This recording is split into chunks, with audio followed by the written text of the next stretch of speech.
जालिम सास की विधवा और सुहागन बहू। रामपुर गांव में रीता अपनी सास और देवरानी राधिका के साथ रहती थी। रीता के पति की मौत शादी होने के 7 महीने बाद हो गई, लेकिन रीता ने उसके बाद भी दूसरी शादी करने का फैसला नहीं माना और अपने पति के घर में रहकर अपने सास ससुर की सेवा करने का फैसला लिया। रीता की सास उस पर बहुत जुल्म करती। वह हमेशा उसे ताने देती कि तेरे कारण मेरा बेटा इस दुनिया में नहीं रहा, जबकि उसके पति की मौत एक सड़क दुर्घटना में हुई थी। रुक्मणी अपनी छोटी बहू को बहुत प्यार करती और रीता को बस हर टाइम ताने देती।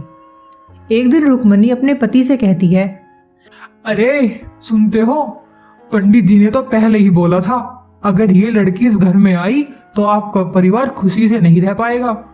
लेकिन आपको तो इसी लड़की को अपने घर की बहू बनाना था, और देखो इसके आते ही हमारा लड़का हमसे दूर हो गया। ना आप इस मनुष्य को इस घर में बहू बना कर लाते, ना आज हमें दिन देखना पड़ता। ये सब आपकी जिद के कारण हुआ है। मुझे तो ये पहले दिन से ही पसंद नहीं थी, पर आपने मेरी कोई बात नहीं मानी। उसका खामियाजा अब हम पूरी उम्र भुगतेंगे। अरे भाग्यवान, इसमें इसकी क्या गलती? अगर इसकी जगह कोई और होती तो कब की चली गई होती। लेकिन ये हमारे बेटे के मरने के बाद भी हमारी कितनी सेवा करती है। और तुम अपनी छोटी बहू को देख लो, वो तो अपना काम भी खुद नहीं कर सकती। अगर ये अपने घर एक दिन के लिए चली जाए तो तुम्हें एक वक्त की रोटी नहीं मिलती। तुम्हें तो इसका ध्यान रखना चाहिए। बस तुम तो इसे हमेशा ताने ही मारती रहती हो। हाँ हाँ, बस सारी गलती मेरी ही है। तुम तो बस हमेशा इसी की तरफदारी करते रहना। राम जाने मैंने कौन से पाप किए जो ऐसी बहू मिली। कैसे बाप हो तुम, अपने बेटे के मरने के बाद भी मनुष्य की तरफदारी करते हो। रीता ये सब बात कमरे के बाहर काम करते टाइम सुन लेती है। उसे बुरा तो बहुत लगता है, पर वो किसी तरह अपना मन समझा लेती है। और तभी उसकी सास उसे आवाज लगाकर कहती है, अरे रीता, कहाँ मर गई? कब तक सोती रहेगी? कुछ काम भी कर लिया कर। सास के पास जाकर रीता पूछती है, आपको क्या काम है माँ जी? लेकिन रुक्मणी उसे उल्टा सीधा बोलकर वहां से जाने को कह देती है। सारा काम करने के बावजूद उसकी सास उसे हमेशा बस खरी खोटी सुनाती रहती। दूसरी तरफ उसकी सास अपनी छोटी बहू को बेटी की तरह प्यार करती। ना ही उसे कुछ काम करने के लिए कहती, ना ही उस पर कभी गुस्सा करती। राधिका, आज तो तुम बड़ी अच्छी लग रही हो। और हाँ, तुमने जो कल पैसे मांगे थे ना, वो मैंने तुम्हारे कमरे में रख दिए हैं। अगर किसी और चीज की जरूरत हो तो बता देना। किसी भी चीज की फिक्र मत करना। रीता को उसके साथ होने वाला बर्ताव अच्छा नहीं लगता, फिर भी वो अपना मन समझाकर बस काम ही करती रहती। और एक दिन राधिका उसके पास आकर कहती है, दीदी, मैं कल पनीर की सब्जी खाऊंगी, क्या आप कल उसे बना देंगी? रीता की जिंदगी बस ऐसे ही चल रही थी। अपनी सास के अच्छे बर्ताव की उम्मीद रीता ने अब छोड़ दी थी। रीता मन ही मन कहती है, हे भगवान, मुझसे ऐसी क्या गलती हो गई जो तूने मुझे इतनी बड़ी सजा दी। इससे अच्छा तो तुम मुझे अपने पास ही बुला लेते। मैं इस रोज रोज के ताने से परेशान हो गई हूँ। हे भगवान, मेरी कुछ तो मदद करो। कुछ दिन के बाद जब उसकी सास और राधिका बाजार जा रही थी, तभी एक गाड़ी उन्हें टक्कर मारकर भाग जाती है, जिससे उन्हें चोट तो बहुत आती है, लेकिन उनकी जान बच जाती है। घर आ जाती हैं। अब सास और बहू चल भी नहीं सकती थी। उनकी हालत देखकर रीता को दुख तो बहुत होता है। अरे माँ जी, आपको ये क्या हो गया? आप मुझसे सामान लाने को कह देती।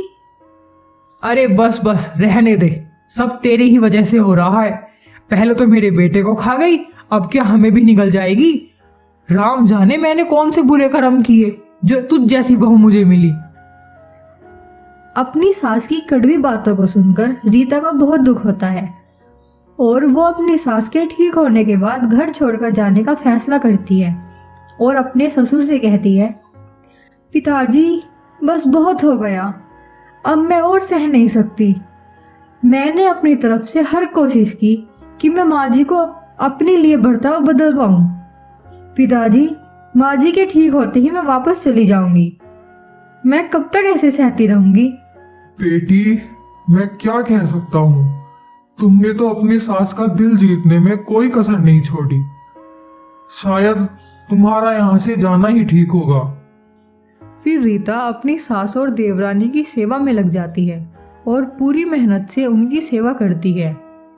एक दिन रीता को तेज बुखार होता है, लेकिन वह फिर भी अपनी सास का पूरा ध्यान रखती है और उन्हें किसी भी तरह की तकलीफ नहीं होने देती। धीरे धीरे उसकी सास को भी एहसास होने लगता है कि उसने रीता की जैसी अच्छी बहू के साथ कितना गलत किया है और वो अपने पति से कहती है, अजी, मुझसे बहुत बड़ी गलती हो गई। मैंने फूल जैसी बहू के साथ कितना गलत किया। इसने तो सदा हमारा भला ही सोचा। अब तो मैं इसके साथ ऐसा नहीं करूंगी। क्या मुझे उससे माफी मांगना सही रहेगा? रुक्मणी की बात सुनकर उसका पति इससे कहता है, अगर तुम्हें अपनी गलती का पछतावा हो रहा है तो तुम माफी मांगो, अभी भी देर नहीं हुई है। और जब रीता की सास ठीक हो जाती है तब रुक्मणी रीता से उसके बर्ताव के लिए माफी मांगती है और कहती है, बेटी, मुझे माफ कर दे। मैंने तेरे साथ बहुत बुरा किया। मैं कभी दोबारा ऐसा नहीं करूंगी। मुझे माफ कर दे बेटी। अपनी सास को माफी मांगते देख रीता कहती है, माँ जी, मुझे आपका दिल जीतने में बहुत टाइम लग गया। रीता घर छोड़कर जाने का फैसला बदल देती है। उसके बाद उनका पूरा परिवार खुशी खुशी रहने लगता है। अगर आपको हमारी कहानी अच्छी लगी हो तो हमारे चैनल को सब्सक्राइब करें और वीडियो को लाइक करें।